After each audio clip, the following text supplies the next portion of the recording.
ಓಂ ವಿಶ್ವಾನಿ ದೇವ ಸವಿತರ್ದುರಿತಾನಿ ಪರಾಸುವ ಯದ್ಭದ್ರಂ ತನ್ನ ಆಸುವ. ನನ್ನ ಸಮಸ್ತ ಪ್ರೀತಿಯ ಬಂಧು ಭಗಿನಿಯರಿಗೆ ಡಾಕ್ಟರ್ ಸುಕುಮಾರ್ ಶಾಸ್ತ್ರಿ ಮಾಡುವ ವಂದನೆಗಳು. ಬಂಧುಗಳೇ, ವರ್ಲ್ಡ್ ಪಾಪ್ಯುಲೇಷನ್ ಅನಾಲಿಸಿಸ್ ಎಕ್ಸ್ಪರ್ಟ್ ಬಹಳ ಸುಂದರವಾದ ಒಂದು ಮಾತನ್ನು ಹೇಳಿದ್ದಾನೆ. ಹಿಂದೂ ಧರ್ಮ is only can save the world, but Hindu people are most irresponsible. 2010 to 2020, Hindu population increased only 5%. Christian people increased 10%, and Muslim peoples increased 25%. Nowadays, total population more than 800 crores, and 25% of the total population, it means more than 200 crore people are Muslims. This is more dangerous for the world. Coward Hindus never united for the nation. ಬಂಧುಗಳೇ, ಇದರಿಂದ ನಾವು ಸ್ಪಷ್ಟವಾಗಿ ಅರಿತುಕೊಳ್ಳಬೇಕು ನಾವು ಏನು ಮಾಡುತ್ತಾ ಇದ್ದೇವೆ ಅಂತ ಹೇಳಿಕೊಂಡು. ನಾವು ಒಂದು ಮಂತ್ರವನ್ನು ಹೇಳುತ್ತೇವೆ, ತ್ರ್ಯಂಬಕಂ ಯಜಾಮಹೇ ಸುಗಂಧಿಂ ಪುಷ್ಟಿವರ್ಧನಂ ಉರ್ವಾರುಕಮಿವ ಬಂಧನಾತ್ ಮೃತ್ಯೋರ್ಮುಕ್ಷೀಯಮಾಮೃತಾತ್. ಇದರಲ್ಲಿ ಉರ್ವಾರುಕಮಿವ ಬಂಧನಾತ್ ಮೃತ್ಯೋರ್ಮುಕ್ಷೀಯಮಾಮೃತಾತ್. ಮೃತ್ಯೋರ್ಮುಕ್ಷೀಯ, ಮೃತ್ಯುವಿನಿಂದ ನನಗೆ ಮುಕ್ತಿ ಕೊಡು. ಮೃತ್ಯು ಎಂದರೆ ಕೇವಲ ಒಂದು ಸಾವು ಮಾತ್ರವಲ್ಲ, 8 ಪ್ರಕಾರದ ಮೃತ್ಯುವಿದೆ.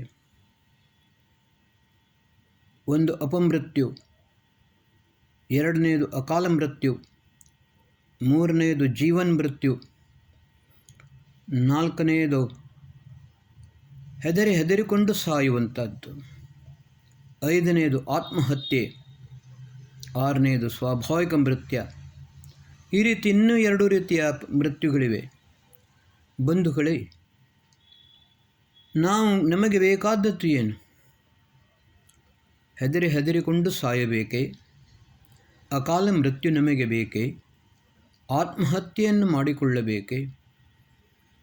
ಬಂಧುಗಳೇ, ಅಸುರಿಯ ನಾಮತೆ ಲೋಕ ಅಂಧೇನ ತಮಸಾವೃತಾಃ ತಾಂಸ್ತೆ ಪ್ರೇತ್ಯಾಪಿ ಗಚ್ಚಂತಿ ಏಕೆ ಚ ಆತ್ಮಹನೋ ಜನಾಃ. ಯಜುರ್ವೇದದ 40ನೇ ಅಧ್ಯಾಯದ ಮಂತ್ರ ಇದು. ಏಕೆ ಚ ಆತ್ಮಹನೋ ಜನಾಃ, ಯಾರು ಆತ್ಮಹತ್ಯೆಯನ್ನು ಮಾಡಿಕೊಳ್ಳುತ್ತಾರೆ. ಆತ್ಮಹತ್ಯೆಯ ಅರ್ಥ ಇವತ್ತನೇ ದಿವಸ ಮಾಡುವಂಥ ಆತ್ಮಹತ್ಯೆ ಅಲ್ಲ.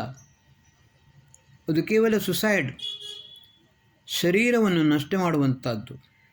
ಆತ್ಮಹತ್ಯೆ ಎಂದರೆ ಅಂತಃಕರಣದಿಂದ ಬರುವ ಯಾವ ವಾಣಿ ಇದೆ, ಯಾವ ಸಂದೇಶವಿದೆ, ಯಾವ ಆದೇಶ ಮತ್ತು ಉಪದೇಶವಿದೆ, ಯಾವಾಗ ನಾವು ತಪ್ಪುಗಳನ್ನು ಮಾಡುತ್ತೇವೆ, ಯಾವುದನ್ನು ಮಾಡಬಾರದು ಅದನ್ನು ಮಾಡುತ್ತೇವೆ, ಆವಾಗ ನಮಗೆ ಭಯ, ಶಂಕೆ, ಲಜ್ಜೆ ಉಂಟಾಗುತ್ತದೆ.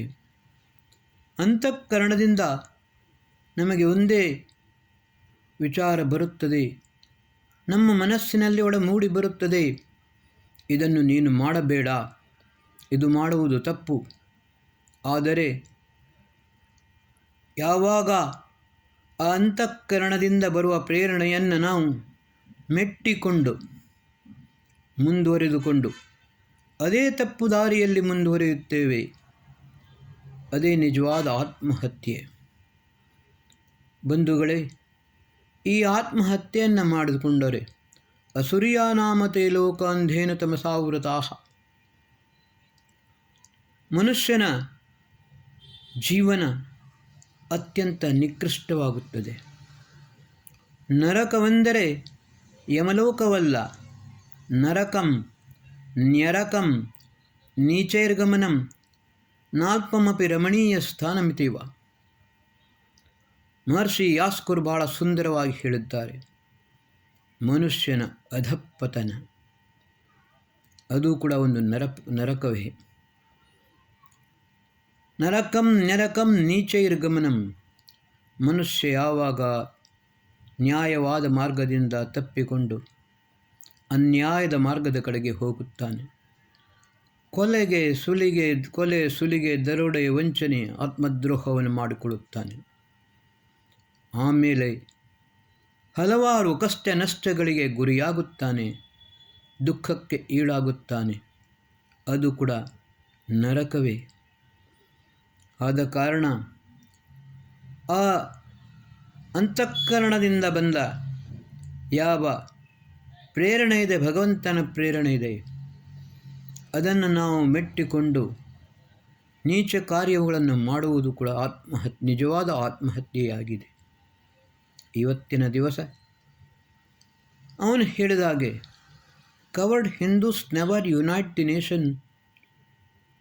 Unite for the nation. ನಮ್ಮ ಪಾಪ್ಯುಲೇಷನ್ 10 ವರ್ಷದಲ್ಲಿ ಕೇವಲ 5% ಮಾತ್ರ ಹೆಚ್ಚಾಗಿದೆ. ಅದರಲ್ಲಿಯೂ ಕೂಡ ನಾವು ಸಣ್ಣ ಸಣ್ಣ ವಿಷಯದಲ್ಲಿ ಹೆದರಿಕೊಂಡು ಸಾಯುತ್ತಾ ಇದ್ದೇವೆ. ಇದೇ ನಮ್ಮ ಆತ್ಮಹತ್ಯೆ. ಇದರಿಂದ ನಾವು ದೂರವಾಗಬೇಕು. ನಮ್ಮ ಆತ್ಮಿಕ ಬಲ, ಮಾನಸಿಕ ಬಲ ಮತ್ತು ಬೌದ್ಧಿಕ ಬಲವನ್ನು ವರ್ಧಿಸಿಕೊಳ್ಳಬೇಕು. ವೇದ ಪ್ರತಿಯೊಬ್ಬ ದಂಪತಿಗೆ ಒಂದು ಸುಂದರವಾದ ಆಶೀರ್ವಾದವನ್ನು ಮಾಡುತ್ತದೆ. ಇಹೈವಸ್ತಂ ಮಾವ್ಯೋಷ್ಟಂ ವಿಶ್ವಮಾಯುರ್ವ್ಯಶ್ನುತಂ ಕ್ರೀಡಂತೋ ಪುತ್ರೈ ನಪ್ತೃಭಿ ಮೋದಮಾನೋ ಸ್ವೇ ಗೃಹೆ. ದಂಪತಿಗಳೇ, ಇಲ್ಲಿ ಈ ಸಂಸಾರದಲ್ಲಿ ನೀವು ಪರಸ್ಪರ ಪ್ರೀತಿ ಪ್ರೇಮ ಸೌಹಾರ್ದತೆಯಿಂದಿರಿ. ನೀವು ಮಾತ್ರವಲ್ಲ, ನಿಮ್ಮ ಮಕ್ಕಳು ಮೊಮ್ಮಕ್ಕಳು ಮರಿಮಕ್ಕಳು ತನಕ ಸುಖ ಶಾಂತಿ ನೆಮ್ಮದಿಯಿಂದ ಸುಖವಾಗಿ ಬಾಳಬೇಕು. ನಾವು ಮೃತ್ಯೋರ್ಮಾ ಮುಕ್ಷೀಯ ಉರ್ವಾರುಕಮಿವ ಬಂಧನಾತ್ ಮೃತ್ಯೋರ್ಮುಕ್ಷೀಯ ಮಾಮೃತಾದಂತ ಪ್ರಾರ್ಥನೆ ಮಾಡುತ್ತೇವೆ. ಯಾವ ರೀತಿ ಬಳ್ಳಿಯಿಂದ ಒಂದು ಖರ್ಬೂಜ ಹಣ್ಣಾದ ನಂತರ ಸುಲಭವಾಗಿ ಪ್ರತ್ಯೇಕವಾಗುತ್ತದೆ, ಅದೇ ರೀತಿ ಜೀವನ ಪರ್ಯಂತ ನಾವು ಸತ್ಕರ್ಮಗಳನ್ನು ಮಾಡುತ್ತಾ ಕೊನೆಗೆ ಒಂದು ನಿಜವಾದ ಅನಾಯಾಸೇನ ಮರಣಂ, ಶಾಂತಿಯಿಂದ ನೆಮ್ಮದಿಯಿಂದ ಅನಾಯಾಸವಾಗಿ ಮೃತ್ಯುವನ್ನು ಅಪ್ಪುವಂತಾಗಬೇಕು. ಜೀವನದಲ್ಲಿ ಹೆದರಿಕೊಂಡು ಸಾಯುವಂಥದ್ದು, ನರಳಿಕೊಂಡು ಸಾಯುವಂಥದ್ದು, ಮೃತ್ಯುವನ್ನು ಒಪ್ಪುವಂಥದ್ದು, ಇದು ಸರ್ವಥಾ ಸಲ್ಲದು. ಬಂಧುಗಳೇ, ಈ ಸೃಷ್ಟಿ ಪ್ರತಿಯೊಬ್ಬನೂ ಕೂಡ ತನ್ನ ಮೊಮ್ಮಕ್ಕಳಿಗೆ ಕೊಡಬೇಕು. ನಾವು ಹಿಂದೂಗಳು ಇದನ್ನು ಸ್ಪಷ್ಟವಾಗಿ ಅರ್ಥ ಮಾಡಿಕೊಳ್ಳಬೇಕು. ನಾನು ಕಳೆದ ಇದರಲ್ಲಿ ಎಪಿಸೋಡ್ನಲ್ಲಿ ಹೇಳಿದಾಗೆ ವೀರಭೋಗ್ಯ ವಸುಂಧರಾಹ. ಆದರೆ ಏನಾಗುತ್ತದೆ, ಜಿಂದಗಿ जीने का नाम है, मुर्दे क्या खाक जिया करते हैं. ಜಿಂದಗಿ ಅಂದರೆ ಜೀವತಾತೆಯೇ ಜೀವಿಸುವುದಕ್ಕೋಸ್ಕರ ಶವವು ಏನು ಜೀವಿತವಾಗಿರುತ್ತದೆ. ಮನುಷ್ಯ ಶವದಂತೆ ಇರಬಾರದು. ಸದೃಢವಾಗಿ ಮಾನಸಿಕವಾಗಿ, ಶಾರೀರಿಕವಾಗಿ, ಬೌದ್ಧಿಕವಾಗಿ ಮುಂದುವರಿಯುತ್ತಾ ತಾನು, ತನ್ನ ಪರಿವಾರ, ಮೊಮ್ಮಕ್ಕಳು, ಮರಿಮಕ್ಕಳು ತನಕ ಪ್ರತಿಯೊಬ್ಬರಲ್ಲಿಯೂ ಕೂಡ ಒಂದು ದೃಢತೆ ಇರಬೇಕು. ಈ ದೃಢತೆ ಇರಬೇಕಾದರೆ ನಮ್ಮಲ್ಲಿ ಆತ್ಮಿಕ ಬಲವನ್ನು ವರ್ಧಿಸಿಕೊಳ್ಳಬೇಕು. ಇವತ್ತಿನ ದಿವಸ ಒಂದು ಸಣ್ಣ ಮಾತನ್ನು ಕೂಡ ಹೇಳಲು ನಾವು ಹಿಂಜರಿಯುತ್ತಿದ್ದೇವೆ. ನಮ್ಮ ಮೇಲೆ ಆಕ್ರಮಣ ಮಾಡುವಾಗ, ನಮ್ಮ ಪರಿವಾರದ ಮೇಲೆ ಆಕ್ರಮಣ ಆದಾಗ ಯಾರು ನಮ್ಮ ಮೇಲೆ ಆಕ್ರಮಣ ಮಾಡಿದ್ದು ಎಂದು ಹೇಳಲೂ ಕೂಡ ನಾವು ಹೆದರವಷ್ಟು ನಿರ್ವೀರ್ಯಗಳಾಗುವುದಾದರೆ ಅದಕ್ಕಿಂತ ಸಾಯುವುದು ಲೇಸು. ನಾವು ಉಪನಯನ ಸಂಸ್ಕಾರದಲ್ಲಿ ಹೇಳುತ್ತೇವೆ, ತೇಜೋಸಿ ತೇಜೋ ಮೈ ದೇಹಿ, ಬಲಮಸಿ ಬಲಂ ಮೈ ದೇಹಿ, ವೀರ್ಯಮಸಿ ವೀರ್ಯಂ ಮೈ ದೇಹಿ, ಓಜೋಸಿ ಓಜೋ ಮೈ ದೇಹಿ. ಪ್ರತಿಯೊಬ್ಬ ಮನುಷ್ಯನು ತೇಜಸ್ವಿಯಾಗಬೇಕು, ಓಜಸ್ವಿಯಾಗಬೇಕು, ಬಲವಂತನಾಗಬೇಕು, ಶೂರವಂತನಾಗಬೇಕು. ನಮ್ಮ ಮಕ್ಕಳಿಗೆ ಮೊಮ್ಮಕ್ಕಳಿಗೆ ಉಪನಯನ ಸಂಸ್ಕಾರವನ್ನು ಮಾಡುತ್ತೇವೆ. ನಾವೇ ಹೆದರಿಕೊಂಡು ಸಾಯುವುದಾದರೆ ಆ ಮಕ್ಕಳಿಗೆ ಯಾವ ಸಂದೇಶವನ್ನು ನಾವು ಕೊಡಲು ಸಾಧ್ಯ? ನಮ್ಮ ಮೊಮ್ಮಕ್ಕಳು ತೇಜಸ್ವಿಯಾಗಬೇಕು, ಓಜಸ್ವಿಯಾಗಬೇಕು, ಶೂರವಂತರಾಗಬೇಕು, ಬಲವಂತರಾಗಬೇಕು, ಗುಣವಂತರಾಗಬೇಕು, ವಿದ್ಯಾವಂತರಾಗಬೇಕು, ಐಶ್ವರ್ಯವಂತರಾಗಬೇಕು. ಈ ಸೃಷ್ಟಿಯಲ್ಲಿ ಮುಂದೆ ಸುಖವಾಗಿ ಶಾಂತಿಯಿಂದ ನೆಮ್ಮದಿಯಿಂದ ಬಾಳುವಂತಾಗಬೇಕು. ಅದರಲ್ಲಿಯೇ ನಮ್ಮ ಜೀವನದ ಸಾರ್ಥಕ್ಯತೆ ಇದೆ. ಮತ್ತು ಇನ್ನೊಂದು ವಿಷಯ ನಾನು ನಿಮಗೆ ಹೇಳುತ್ತೇನೆ. ಈ ಜೀವನ ಒಂದೇ ಅಲ್ಲ, ನಾವು ಸತ್ತ ನಂತರ ಪುನಃ ಇದೇ ಸೃಷ್ಟಿಯಲ್ಲಿ ಬರಬೇಕು. ಈ ಸೃಷ್ಟಿಯು ಉತ್ತಮವಾಗಿದ್ದರೆ, ಸುಖಮಯವಾಗಿದ್ದರೆ, ಶಾಂತಿ ನೆಮ್ಮದಿಯಿಂದ ಕೂಡಿದ್ದರೆ ಆವಾಗ ಮಾತ್ರ ಬರುವ ಜನ್ಮದಲ್ಲಿಯೂ ಕೂಡ ನಾವು ಸುಖ ಶಾಂತಿ ನೆಮ್ಮದಿಯಿಂದ ಬಾಳಬೇಕು.